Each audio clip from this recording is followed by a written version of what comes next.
Ya Rabbi salli ala Muhammad, Ya Rabbi salli alaihi wasallim. Jamaah sekalian, langsung saja bahwasanya ketika kita duduk, ketika kita berkumpul, kemudian di saat kita berkumpul itu kita tidak membicarakan tentang ilmu atau tidak membicarakan di dalamnya, tidak ada sholawat, tidak ada zikir, apalagi tidak ada ilmu pengetahuan yang khususnya adalah khusus ilmu pengetahuan agama, maka duduknya kita itu nanti dianggapnya duduk orang yang merugi, orang yang merugi. Dan sayang sekali kalau umpama duduknya kita itu cuma sekedar makan, minum, ngopi, ngerokok, nah itu segala macamnya sayang. Jadi nantinya sia-sia waktu kita, sementara umur kita cuma sebentar.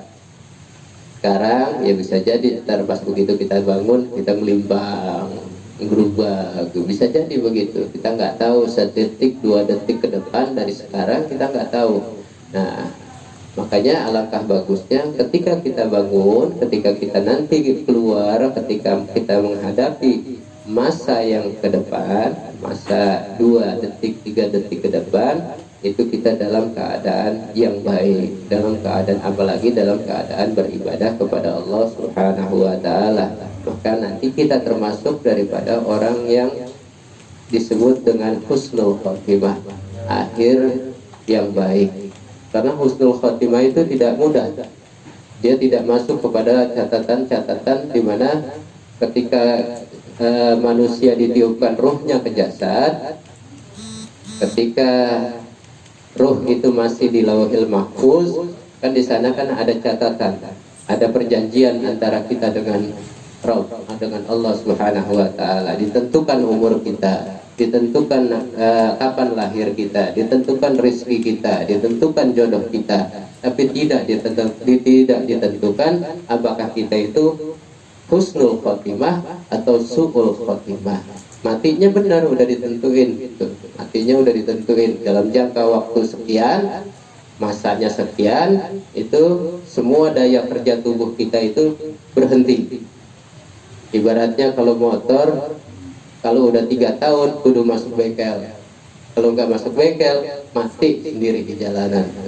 Atau motor yang dipakai sebulan 2 bulan tapi olinya kagak diganti-ganti, kagak dilihat-lihat, habis gitu, angus, oli habis, angus, akhirnya apa? Di starter kagak bisa, di engkol juga kagak bisa.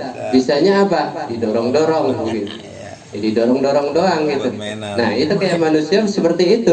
Jadi kalau manusia itu tidak didaya gunakan tubuhnya, nah itu sama seperti kendaraan begitu. Jadinya akan nantinya pada akhirnya ya didorong-dorong sama orang, diangkut gitu. Nah, alangkah bagusnya ketika nanti akhir perjalanan kita itu adalah husnul khotimah. Itu sangat diidam-idamkan dan sangat dicita-citakan untuk semua umat Islam di seluruh dunia, termasuk Sayyidina Ali sendiri pengen banget meninggal itu dalam keadaan mati syahid. Tapi ternyata Sayyidina Ali tidak dalam keadaan mati syahid, tidak dalam keadaan perang gitu. Justru malah ketika dalam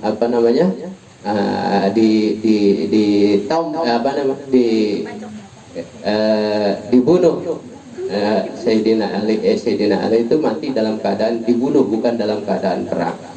Sayyidina Umar sama seperti Sayyidina Umar, begitu juga dibunuh oleh Abdurrahman bin Muljam. Sayyidina Utsman diracun. Semua sahabat itu mengidam-idamkan mati dalam keadaan di saat sedang beribadah, saat sedang berjuang, saat mati syahid. Karena orang yang mati syahid itu tidak ada pertanyaan kubur, tidak ada pertanggungjawaban di alam kubur, langsung bablas nanti sampai ke alam mahsyar. Di alam mahsyar itu hisabnya juga kita lewatin hisab, lewat langsung gitu. Nah, Siratal mustaqim bagaimana? Siratal mustaqim juga bablas kita. Karena yang namanya siratal mustaqim itu seperti jembatan ya. Sirat itu kan jembatan. Nah, kita semua itu nanti bakalan bakalan ngalamin yang namanya siratal mustaqim. Nah, dari siratal mustaqim diriwayatkan dari beberapa hadis yang panjang bahwa ketika kita menjalani siratal mustaqim itu nanti tergantung amal kita, apakah amal kita banyak atau sedikit. Kalau sedikit kita belum menginjak jembatan sudah langsung nyebur. Nah, kalau masih ada sedikit amal, nah itu nanti dari bawah. Kalau memang takdir kita itu jatuh dari siratal mustaqim, maka kita akan jatuh di situ. Caranya bagaimana? Para malaikat yang ada di bawah, malaikatul nar, malaikat penjaga neraka, itu yang lemparin apa namanya? Kalau bahasa kita sauh, apa tuh? Tambang dah. Hah?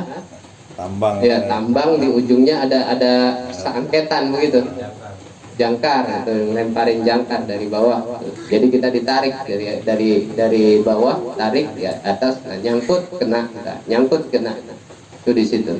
Berbeda kalau kita ibadahnya bagus, amalan kita itu bagus, maka kita akan selamat dari hal tersebut.